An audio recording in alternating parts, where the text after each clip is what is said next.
Maximum heat index sa pila ka bahin sa Western Visayas naglabot sa 42 to 43 degrees Celsius subong adlaw sunod sa pag-asa. Mataas nga temperatura, posible tunaan sang heat exhaustion o kun heat stroke. Ini ang gintutukan ni Zen Kilantang Sasa.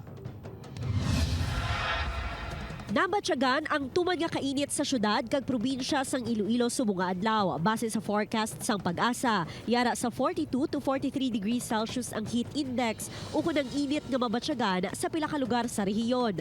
43 degrees Celsius sa Rojas City, Capiz, 42 degrees Celsius naman sa Iloilo City kag Iloilo Province. Apang magluwas sa kainit kag kaginot, may mas malala pa nga komplikasyon ini nga panahon sunod sa pag-asa. Ang tuman nga kainit ang posible magresulta sa heat exhaustion kag heat stroke.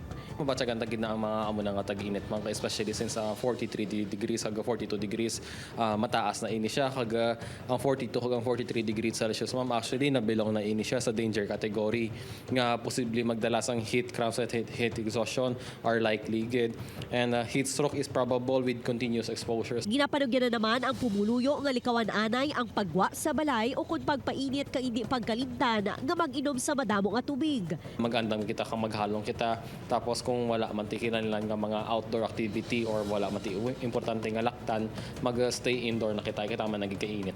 Upod kay Cirilo Renduque, Zen Kilantang Sasa, One Western Visayas.